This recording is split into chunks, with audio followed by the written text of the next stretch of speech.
I've been a Bark customer since July of 2024. So that means this month we hit the 2-year anniversary of working with Bark. And so far we made from the platform $754,020. It's been one of our most efficient sales channels ever. And actually that money continues to come in because the customers have stuck around with us. But I'm not sure if for most of you out there, if it's worth it anymore in 2026. Let me explain. So for those who don't know my story, after 4 layoffs in 2.5 years, I started my own company, which is a B2B software development agency. My wife started her own company around the same time as well, and they're now both doing over 7 figures. So the whole purpose of this channel is to document the journey and things that I'm learning along the way. I don't have a course to sell you, a school community, or I'm not part of an MLM. I'm just here to document the journey and to help other people in a situation. And if you watch my prior Bark video, how to navigate Bark effectively, this is a follow-up to that video.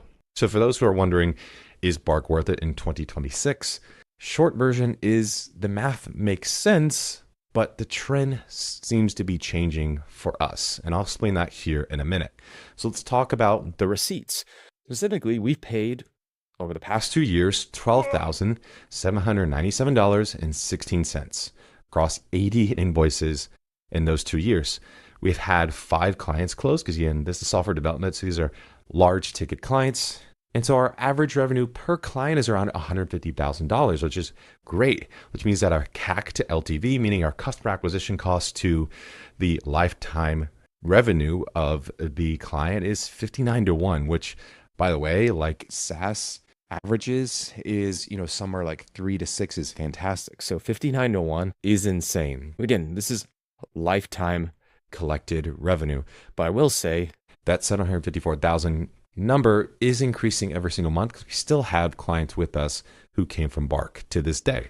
Now, all that sounds amazing, but there's 2 observations I'm noticing in 2026 that's making me question whether or not Bark is a reliable lead source in the future, whether it be for us or for you. Here's what I'm noticing is that lead flow is really inconsistent. It comes in pockets. That means that there's weeks and sometimes even months where I get not a single lead. Again, not a good lead or bad lead, but not a single lead. And then there's a sudden burst of a ton of leads. I know that cost per click, if they're paying for, Google AdWords and advertisements, that sometimes it can be fickle and seasonal. But if you even look at my behavior, if I look at how many invoices I've purchased packs from Bark, it used to be like every week. And then as of lately, it's been less and less and less. Now, granted, I will say, apart from the volume, we aren't relying on Bark anymore, which we're very thankful for Bark, but also even more thankful that we don't have to rely on Bark for our revenue.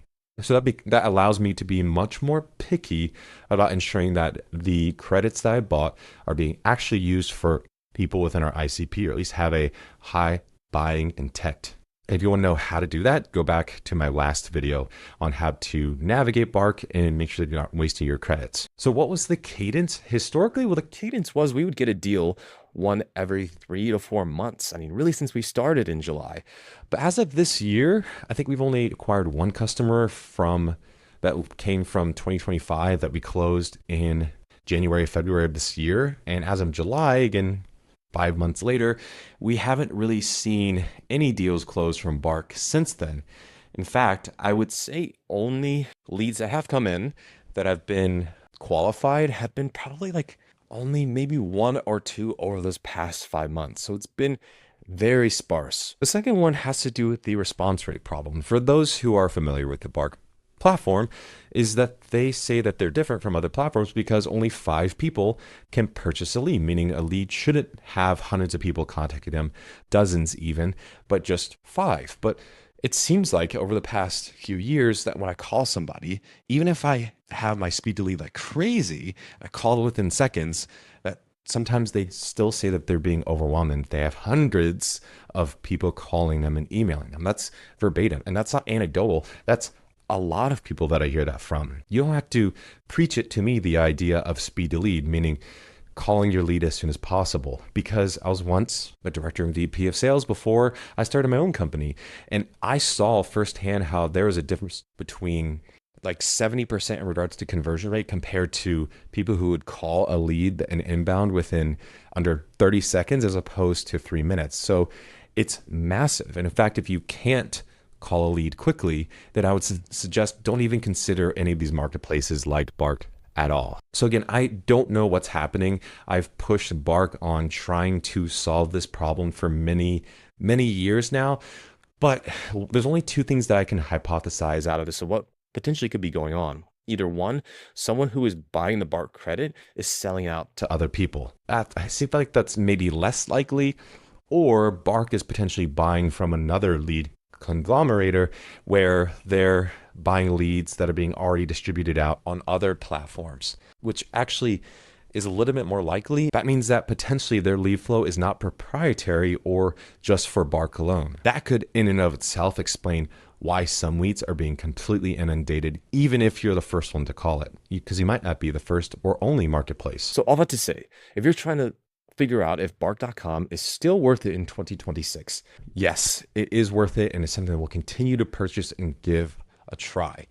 And it should for you as well, only if you have a higher ticket offer, or you're getting your business off the ground and you just really don't have any customers and you just need to get in front of as many people as possible. That's what it helped us do for our business, is getting it off the ground. So if you have a high ticket offer and you can call a lead quickly, if something comes in, then yeah, it would be worth a shot if you're trying to get a business off the ground or get more business. But it's not worth it if you have a low ticket offer or you're busy and you can't get to a phone quickly if a lead comes in. And if you're looking to use the Bark platform and you're not sure exactly how to navigate it and ensure that you're not wasting your money, then I would still suggest to look at a 2025 video, because it is still relevant today. And it's the framework that I use to ensure that when I call a lead, it is worth the credits that I'm spending and it ends up being profitable, as you can see. So the biggest question that people ask me is Bark a scam?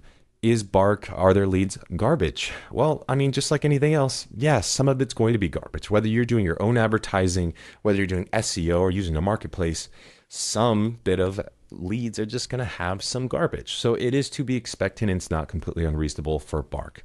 But is it getting better or getting worse? From my perspective, and maybe it's just a small sample size, I'm not seeing where the lead quality is improving or the volume, which makes me a little concerned. So we will continue to buy packs. We will continue to bid for the right leads, but we will do so in a careful way. And I'd suggest for you to do the same. Thanks so much for watching.